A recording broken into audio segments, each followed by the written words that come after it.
Yeah, I fell into engineering quite naturally. I've sort of been a child taking things apart, building Lego, and started my degree.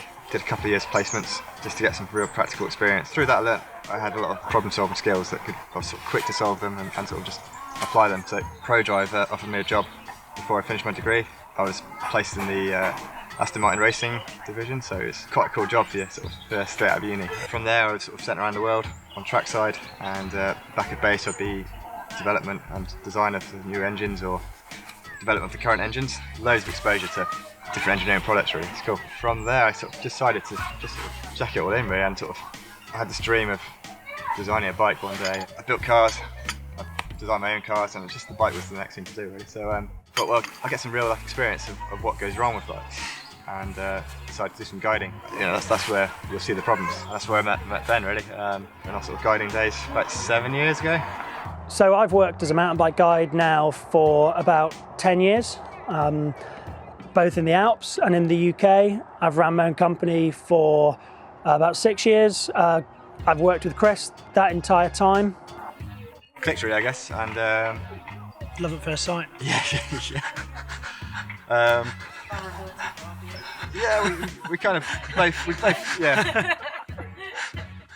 I both, you're hanging out together quite a lot, and through lots of chats late in the evening, whiskies, we'd see and experience these vulnerabilities of the bikes. I was just trying to piece them all together to find out what the real problem was, and it became apparent that the drivetrain was a big issue, and a gearbox seemed to solve that. We would notice time and time again the same things going wrong, and often it was to do with the drivetrain and the vulnerability of the drivetrain to rock strikes, and things like the rear mech going into the spokes and ripping your wheel apart, and suddenly you've got a long walk home. And I mean, when you look at the drivetrain, it's quite obvious that it's come from road bikes. It almost required going back to the drawing board, and thinking a bit outside the box in terms of what you can do to solve that problem. And I think gearboxes have been talked about for a while, but it's not quite been done properly yet, which is why it's not taken off. The pinion box has arrived to the shores recently, and its reliability is proven. It's a sealed unit, it's a fit and forget box. 5-year warranty, once a year, change your oil. It's like your car, really. So it's just made sense to use that bit of kit. So from a rider's point of view, the gearbox, while being much easier to maintain and very easy to service, also I think has a few advantages, aside from the obvious ones. Obviously the obvious ones are you've not got a rear mech hanging off the back of your bike waiting to be ripped off. But actually you also have the ability to change gear without having to put a pedal stroke in. So what that means is you never, ever get caught in the wrong gear. If you find yourself in the wrong gear at the bottom of the hill, quick flick of the wrist and suddenly in the right gear and you pedal off. And that's really nice. Halfway through a corner you can change gear so you're ready to come out. You can even change gear in the air. I'm not quite there. By having the gearbox attached to the frame, you've moved the mass that you'd have on the wheel to the frame, and then the wheel becomes lighter, so the unsprung weight is reduced.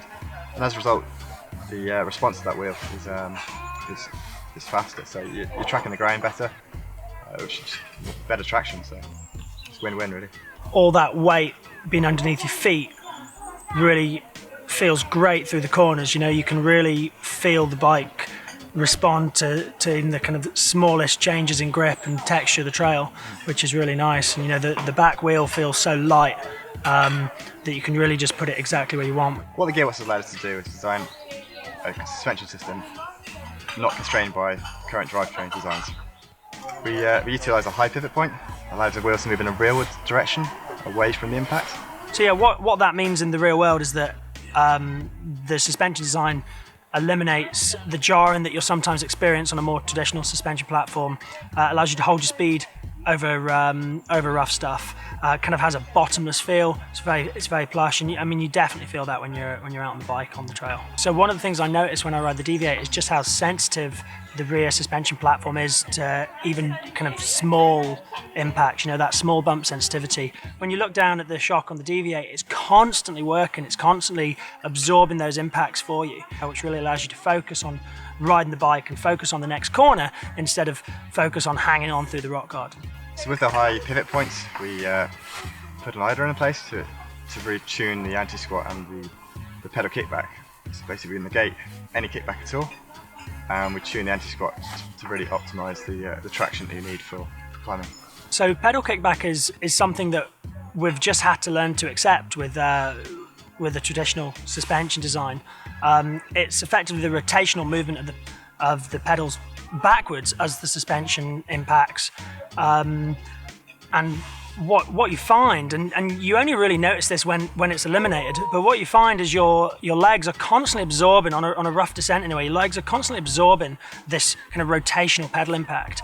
And the Deviate's design manages to eliminate any pedal kickback at all. So what you notice is you've got a very solid platform when you descend, and you definitely notice that on the longer descents that we've been testing the bike on in the Alps. You definitely notice there's a definite lack of fatigue, that you can continue to pedal through the rough stuff.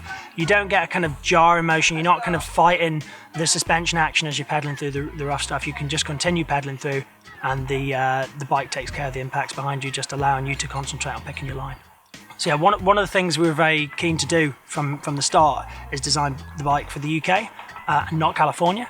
We've really started from the beginning and said, what are we looking for in the UK? We're looking for sealed bearings. So, we're looking for lack of maintenance. We're looking for the ability just to wash the bike down, put a bit of lube on the drivetrain, and that's it. And that's what you get with the Deviate. You get twin-net wiper seals on all the bearings. So what that means is you're not replacing your bearings every couple of months. You get long life out of the bearings. So this has been a 5-year project of mine to design this bike through 2 prototypes prior to these bikes, and now with the production samples here, we've been riding them in the Alps for about 4 months now. So lots of mileage, and we're really happy with what we've produced. So we think it's ready for the market. It's been a long process to get here. Even this season, we've rushed little changes into production to really make sure that when we bring this bike to market, that it's as good as it can possibly be. And as well as just the design of the bike, that goes for the spec as well. We've really thought about the spec of this bike and what we're prepared to sell with it.